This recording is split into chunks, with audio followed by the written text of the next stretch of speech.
Hi, everyone. I'm Brittany Blitzel, lead product consultant here at Kylo. And for today's Rec Talk, I have Cassy Kohs, who is the social media manager for ProLink, who will be joining us. Cassy, do you want to go ahead and give the people an introduction? Yes. Hi, Brittany. Thank you so much for having me. My name is Cassy Kohs, and I'm the social media manager at ProLink.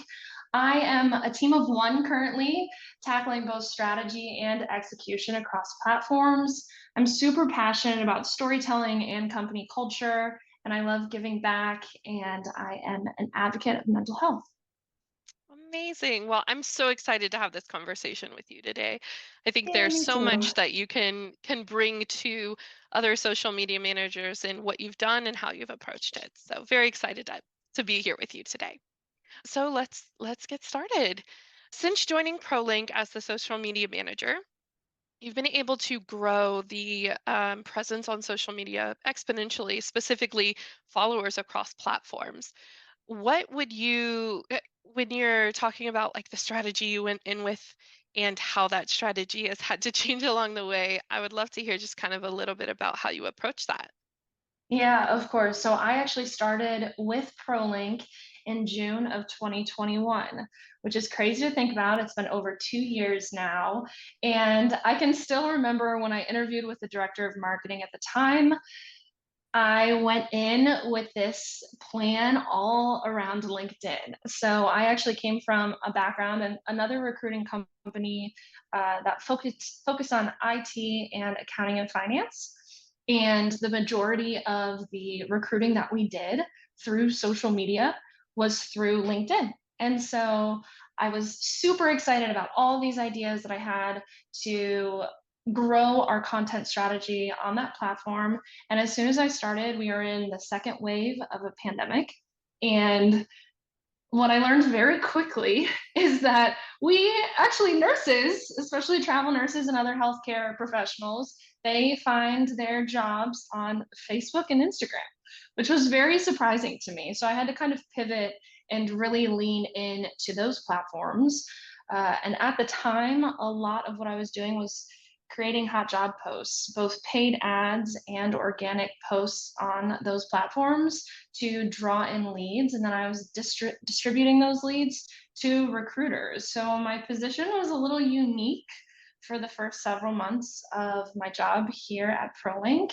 But since then, things have definitely changed. So our post pandemic strategy has definitely evolved since the pandemic.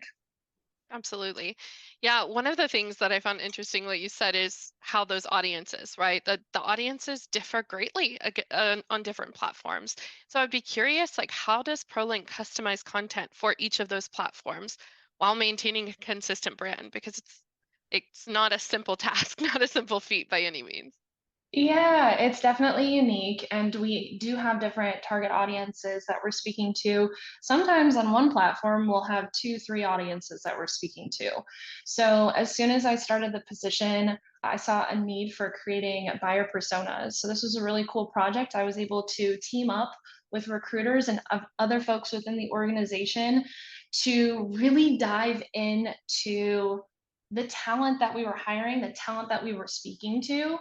And so I asked all kinds of questions. I wanted to learn what platforms they were using, what brands they were shopping, what do they value, who are their friends, who are their family, to really build out and put a face to these audiences, and then figure out who are we going to partner with. So if there is an influencer or a creator that we know our audience is really interested in or following, how can we partner with them, and how can we create relevant content that's either going to educate, entertain, or inspire our audience. Now that's on the talent side and Facebook and Instagram, but then we take a look at LinkedIn and we've got a totally different audience there. We have folks who we're trying to recruit to join our internal team, and then we also have our clients. So what content are we going to share with them? That's obviously going to be incredibly different from the content that we're sharing with our talent on those other platforms. So it's really figuring out what kind of solutions can we offer our clients? What are we already doing out in the field with other clients that we can showcase through thought leadership pieces, through client testimonials and things like that. So it's really just getting creative and thinking of different ways across platforms to draw interest and to keep them coming back with relevant content. Absolutely. Yeah. So with that content, you have the mix, right? You have the mix of job related content. Here's what's hot in the market. Come work for us, blah, blah, blah. And then also engagement content to make people want to follow you because it can't be just one or the other, right? So, how do you find that balance and what kind of strategy did you use to approach finding that along the way? Yeah, that's a great question. So I use the 411 rule. This is something that I learned years ago in my old position. I was a marketing team of one and I did all marketing. So digital marketing, email marketing, social media, event planning, all of that. And I was like, oh my gosh, what should I be posting on LinkedIn, on other social media platforms? And so the 411 rule is basically broken up like this. What you want to do is you want to create 4 posts where you're giving to your audience. So that's going to be leaning into, as I mentioned, kind of those 3 categories. Are we educating? Are we entertaining? Are we inspiring? Maybe for travel nurses, staff nurses who are interested in traveling, we create 5 best practices for starting your travel journey, right? We're offering some information based on our knowledge to that audience. So for every 4 posts that you're giving, you are allowed one soft sell, and that may be a free webinar that you're offering, or what we have currently, which is super exciting. And we're doing this with our current talent and any other talent that wants to join us, are talent town halls. So, healthcare professionals are able to come in and kind of speak to what's going on in the industry, and then they get to hear from a lot of experts on our team, which is really cool. So, one post may be inviting them to register for an event. And then for every 4 giving one soft sell, there's one hard sell. And that's going to be more of that hot job post, encouraging our audience to apply directly for a position or maybe share that position with somebody that may be on the job market at the time with a friend or a family member that's looking. So that's what I live by. Sometimes we're giving a little bit more than we're trying to take with the soft and hard sells, which is totally fine. But yeah, I try to make sure that we're creating content that gives our audience what they're looking for, and not be pushing those hot jobs too often just because we see very easily in the analytics that those specific posts don't necessarily always perform as well, right? And we want to make sure that we are giving the people what they want. Yeah, So, yeah, absolutely. that's a strategy that we follow. I love that. And I think one of the things that you touched a little on, but not explicitly, is like the passive candidates, right? The passive candidates on social media and how you're engaging with them and trying to capture their attention, right? So all of this engagement content where it's actually giving the people what they want, I think that's doing that. But do you have a specific separate plan that's actually about more passive candidates and not just, hey, we know these people are kind of in the market for looking for jobs, but trying to capture those people that might not necessarily be looking, but change their mind maybe by. Yeah, I would say in our messaging, we often remind our audience that we're here for them, even if they're not ready to make that move, but maybe they want to start the conversation. Maybe they just want to learn more about the market and what is out there. They can reach out to us. Like, there is no pressure for them. A conversation is a conversation, right? And there's no pressure for them if they send that direct message to us on Instagram, or if they comment that they're maybe interested, that doesn't lock them in for a job change right there and then. And we can at least get that conversation started. So if they're interested in the future, they have a relationship with one of our recruiters. And when they're ready to make that move, they can make that move. So we always try to make sure that we are coming across it in the genuine way that we feel, where it's, you don't have to take this job today. We are happy to connect with you and just teach you on what we know about the industry and have a conversation and build a relationship and a partnership. I think outside of that, as I mentioned, just providing fun content. There are a lot of healthcare influencers and creators that we follow. I'm obviously always scrolling through the feed and just loving everything that they're putting out there. So it's, how can we partner with an influencer? One of the things that I did pretty early on when I started at ProLink is I created the Media Ambassadors program. So I chose 4 nurses that worked for us that had been with us for a little while. Well, we actually went through a process where people could fill out an application, and then we vetted, I think there were like 140 applicants in the first couple of hours because people were excited about the opportunity to partner and create content.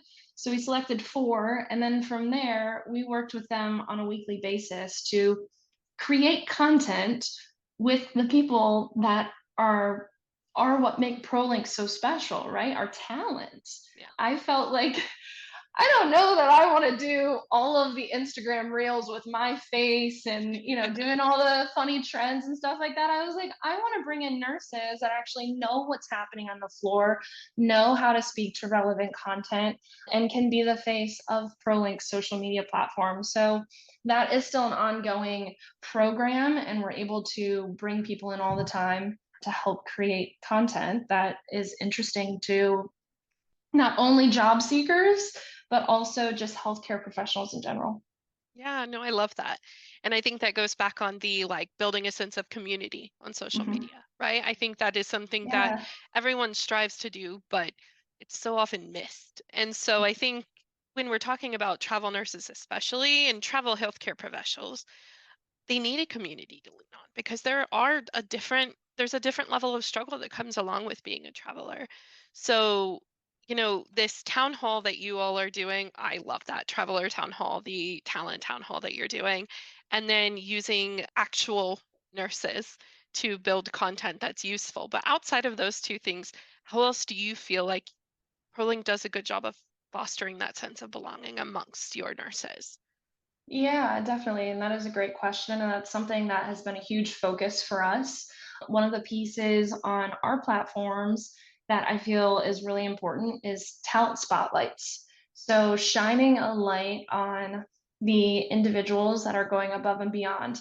This year, I am so excited. So, we actually have a talent experience team that's growing, and we are a part of the Daisy Foundation now. So we're able to give out those Daisy Awards and highlight those folks, recognize those folks on social media.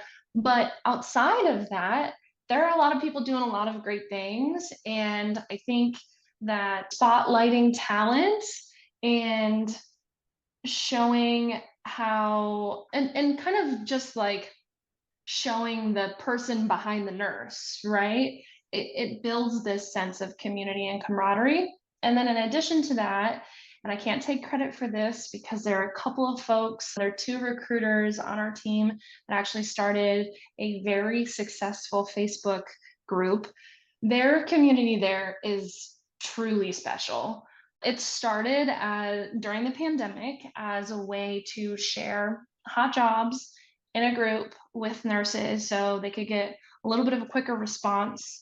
And from there, it grew and grew and grew, and people just share a lot of photos in that group of like where they're traveling and what they're doing.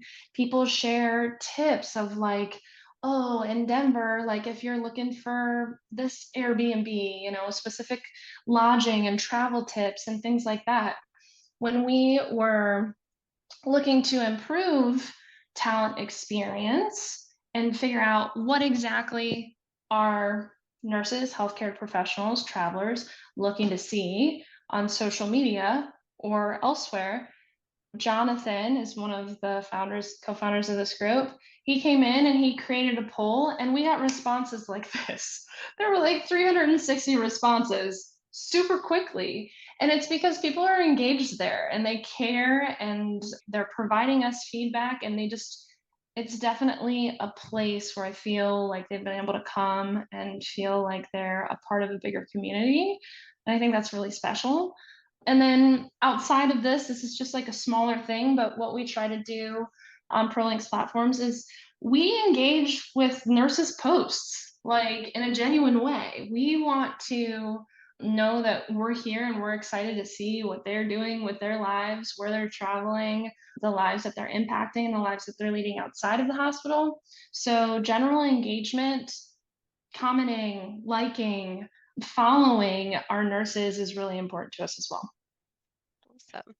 I love that you have fostered that sense of community amongst the travel nurses. I think that is, and not just travel nurses. I mean, any healthcare providers in general, right? Fostering that Mhm. community for them and having a place where they can come and reach out about, here's what's going on, here's what I need help with, and have people who can genuinely help them. I think that's amazing. Do you have any recommendations for influencers, industry leaders that you follow or that ProLink follows that you think that every staffing agency out there should be watching in that space? Ooh, so as far as influencers, and I am really hating that I can't name their exact names right now, but there are a couple of healthcare influencers. We've partnered with Lindsay Shelton.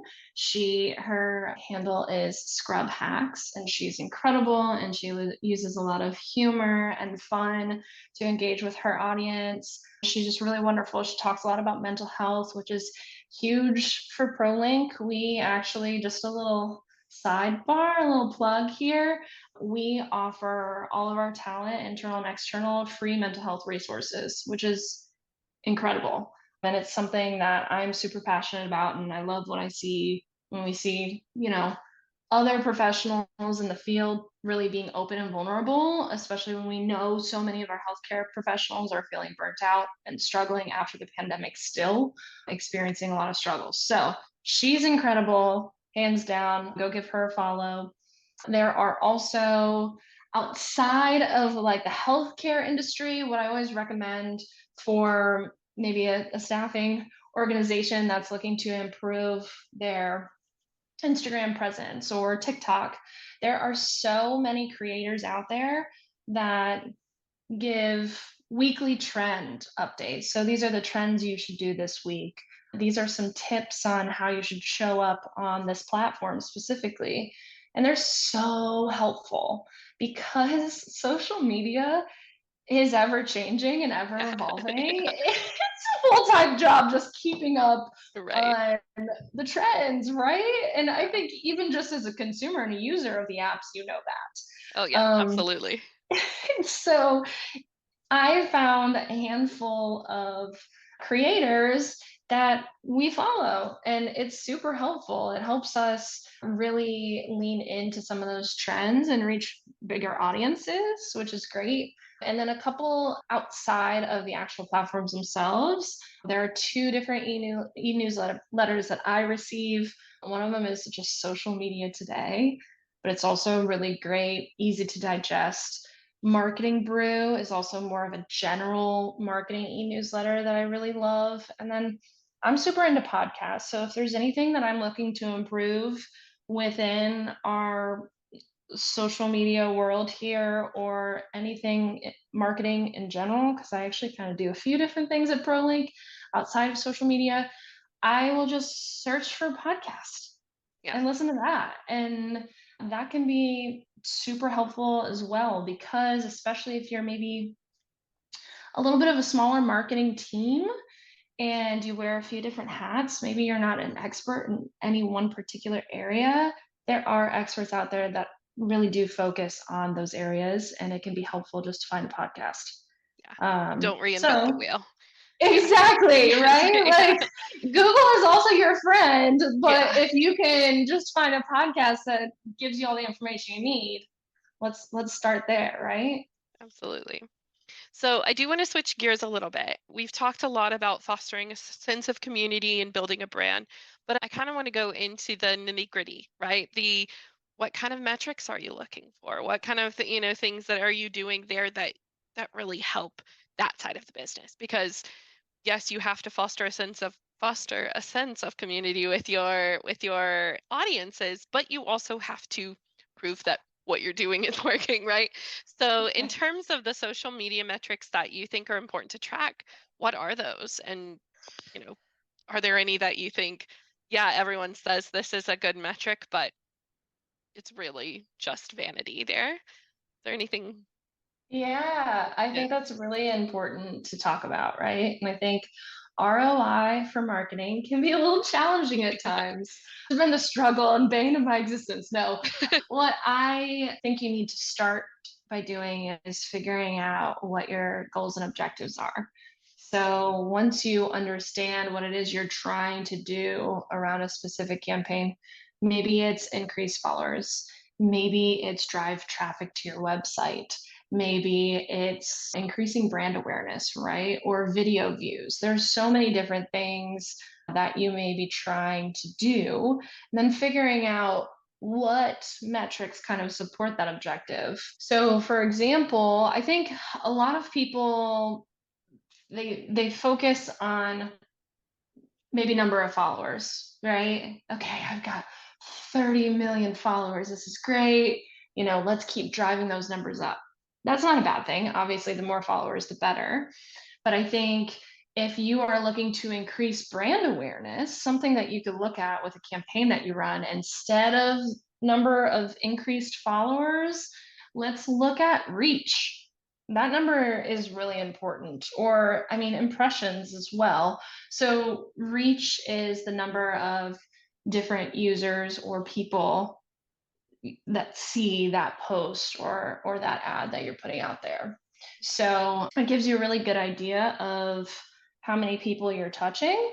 Impressions is how many times your post or ad came up on someone's computer. So that number will typically look higher. It has to be at least equal to or higher than the number of people, right? The Right. reach. But those are two numbers that are really important that we look at regularly when running a campaign. And I think also likes and comments are important, right? It shows that the content you're creating is engaging. And if those numbers are low, you know that maybe you need to switch things up. We use a tool called Hootsuite, which is awesome, hands down, love it. And it really shows you can tag posts based on the type of posts you're creating. You can create campaigns within, and then you can compare content to content. So maybe the company culture posts that we post are performing way better than the hot job posts. And so we can look at that data and we can think, okay, it's obvious that the hot job posts aren't as engaging, but the company culture posts are. Maybe we are trying to drive traffic to our website to apply for jobs. So let's think about how can we marry these two? Right. How can we have like a company culture post that And ties in a hot also, job somehow? yeah. Yeah. So look at or what are the common themes within that company culture post? Is it because every one of those posts is a video or a picture of someone smiling? If it is, let's have a picture of someone smiling in the hot job post, right? Right. Or, so you can really figure out kind of themes based on some of these analytics, especially when it comes to post engagement. But I think another stat to look at that's kind of cool is number of shares.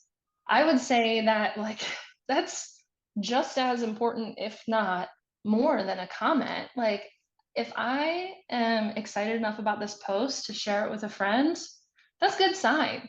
Yeah. And whenever I get a post sent to me from a friend or a group of friends, because I have many groups within Instagram, they're my trusted person, right? So Right. I'm gonna go check that post out. I might give that person a follow.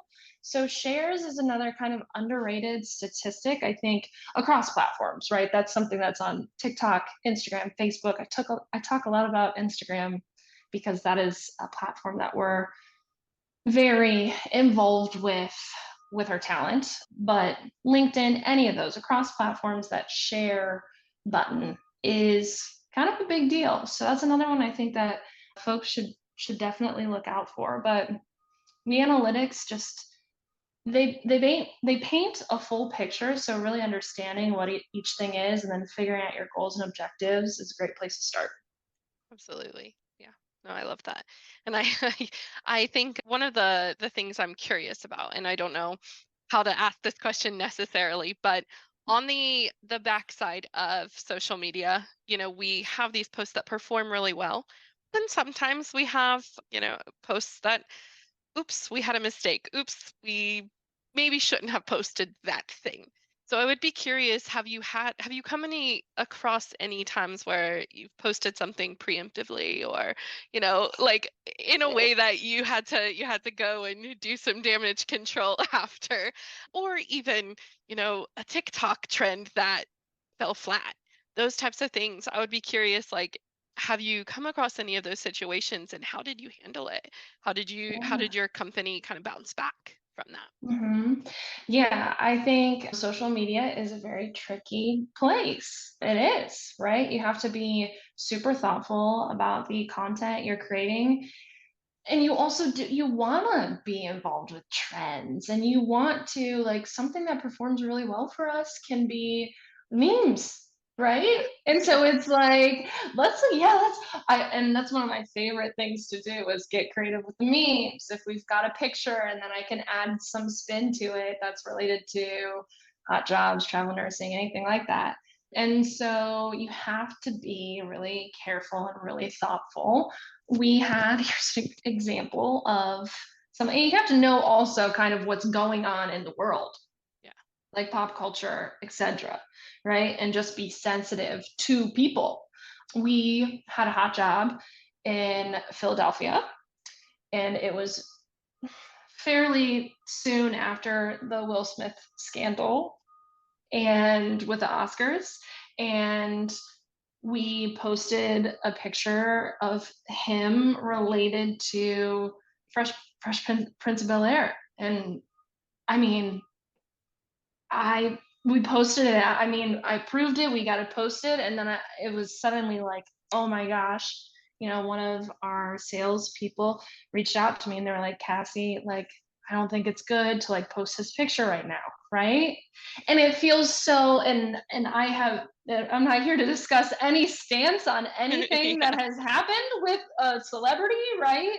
But Yeah. it's just like you have to, and we took it down right away. We didn't, fortunately, did not have any issues. It was pretty quick that we turned that around, but you do just have to be hyper thoughtful and aware of what's going on because you really do not want to offend people, and you have to do Yeah. too, I think, you know, being considerate of like what posts you're sharing and from who, right? Being thoughtful of, you don't ever want, being such a large organization, you don't want to share someone's post and have it appear that the company has the same views as that person, Yeah. right? And so it is hard. You do have to kind of do your research.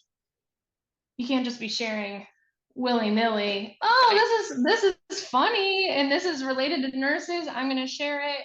That Yeah. person, and everybody has the right and the freedom to have those views and share those things on social media. That's what makes it such a great place. But also, as a large organization, you just have to be thoughtful and do your research, I would say. Yeah. Absolutely. No, thank you for sharing that. I know we're getting close to time, but I did have one last question that I wanted to ask. AI is such a big thing coming up, right? It's been coming up, but it's Mhm. really just the talk of the town right now. And so I was curious if there are any tools, AI tools, that you found particularly useful in aiding with creating content, or, you know, learning what's going on in the social media space. Yes, that is such a great question. And that is a huge topic up for debate right now, I think, across all of marketing and just general business in general. It was actually a conversation that came up in our manager meeting today. So this is kind of timely. We haven't used it a ton as far as creating copy or social media captions. There have been maybe the number of times I can count on one hand that I've used that platform just to kind of get that caption started, kind of helps you kind of structure or maybe pull in some words that you don't use all the time and then edit it from there. Um, Kind of when I'm hitting those creative roadblocks, that can be helpful, right? We never just copy and paste straight from GBT. I will say that right now. But what we've been using what the AI that we've been using even more so is the Photoshop and graphic design tools through Adobe. So often we'll have folks that send in, they've never had a professional headshot. They kind of have a selfie style shot. The lighting is decent enough, but maybe they're with a friend and kind of leaning to one way. What's really cool is our graphic designer can pull it into Adobe and then can add shoulders and a suit jacket to them and straighten out their face, and it looks like a professional headshot. Yeah. It is wild. Yeah. So, as far as using it for graphics on social media and for other marketing needs, we have been doing that regularly already. I think the different AI tools that will be helping with efficiency and productivity as far as creating communication, social media caption, things like that. I think we'll start to kind of explore those options a little bit more. And everybody is. I mean, I read an article the other day that they're allowing it in schools Yeah. because they know that kids are going to use it at home. And so giving, kids that option and teaching them how to use that tool without abusing that tool. And I Yeah. think that that is going to be the kind of big question and what we're going to be really thoughtful about moving forward. Yeah. Using it responsibly. Hmm. Absolutely is something we all, I think, have to keep in mind. And Yeah. I think AI is just continuing to grow in the staffing space. It's something we're coming across too from the product side of things. It's continuous conversation, but no, it's really interesting to see all the different ways that we can continue to use those tools and other tools to kind of build out our presence. So well, Cassie, Yeah, thank you for so sure. much. I really appreciate you joining us today. You've provided such great information, and I know we'll probably have a lot more that we want to ask you later. But for now, thank you again. We really appreciate it. Yay. Thanks so much, Brittany. I appreciate the opportunity and I look forward to talking to you again soon. Absolutely. Talk soon. Bye. Bye.